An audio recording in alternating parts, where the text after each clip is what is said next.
Hello, my name is Funk Master General Oscar Jordan, and welcome to Explorations in Funk.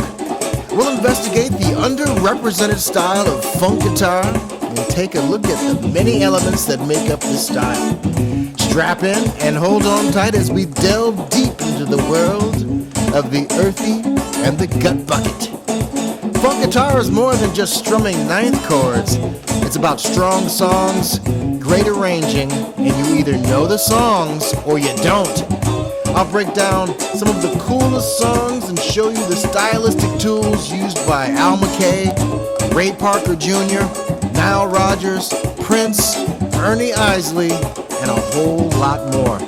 I'll show you chord voicings, octave lines, dyads, muting, and single note stank. It's going to be fun. It's going to be funky. So get ready to get ready.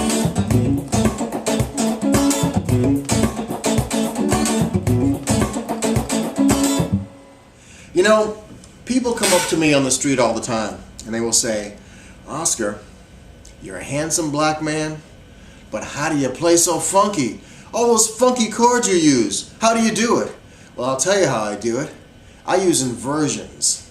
Inversions are chords just like you use all the time, except we just switch the order of the notes in the chord. We just swap them around and then we get inversions. They're inverted. And I'm going to show you some dominant seventh inversions. I'm going to show you what is called the first inversion and second inversion, and I'm going to show you how you can use them to sound cool and not be redundant, because sometimes redundancy happens and you don't want to do it. Let me show you.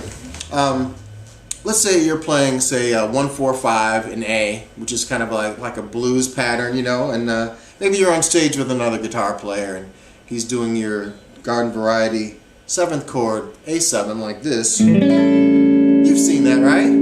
Well, he's doing that, you know, he might be doing a, you know,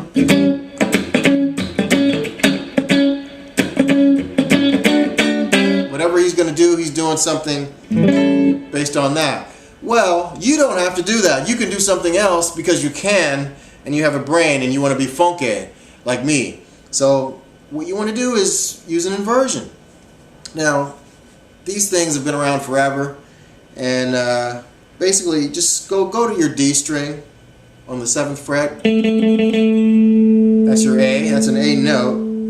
And then take your ring finger and put it on the G string 9th fret, so you have this. Then take the middle finger, put that on the 8th fret B string, and then the last finger, which is your pinky, will go on the 9th fret of the high E string. So what you get is this. That's a first inversion, A7 first inversion. Now, you probably recognize this because you've, you know, been around the world, you've seen lots of things, and you've heard things like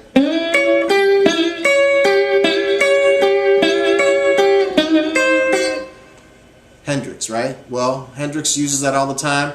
This kind of thing, you take off the bass note and just use this. You've heard that in like kind of R&B stacks, they use that.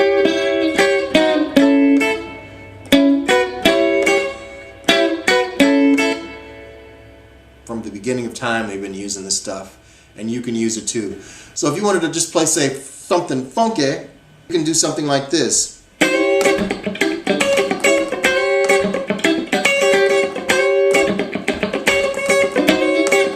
can add a bass.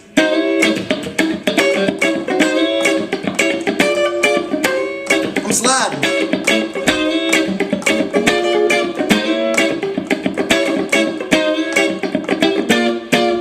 Alright, so the next inversion that you have is the second inversion, and it's the one that comes after the first inversion.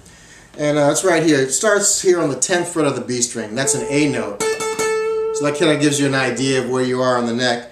The middle finger is at the 11th fret of the D string here.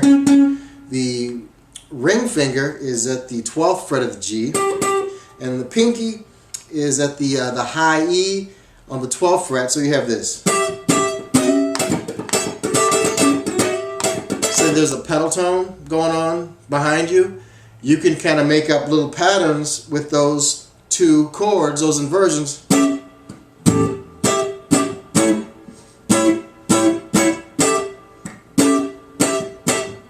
See what I'm saying? So if you know that second inversion in A, you can move that to make it a D chord here, because here's your D. That's on the 3rd fret of the B string. You can put it right here. That could be your 4 chord in A, right? And of course, you know. And then if you move that up, that can be your 5 chord in A. So now you can take these inversions and use them in all kinds of ways. And they move because you want them to, and this will allow you to explore the funk fully. So if we're playing that all together, we got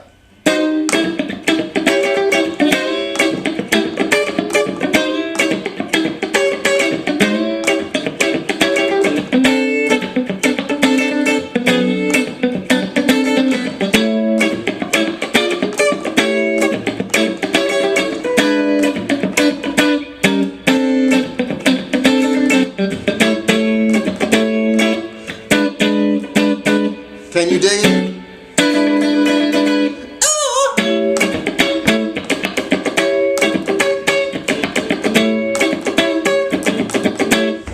So what you want to do is use those inversions anytime you run into a dominant 7th chord or a 9th chord or a 13th chord. They're all in the same family, so they all work. In a blues, 1-4-5. In a funk tune, you run across a 9th chord, use a 7th instead. It's up to you to decide if it sounds good. If it sounds good, it is good. Play around with it all over the neck, different keys. Get funky. Word to your mother.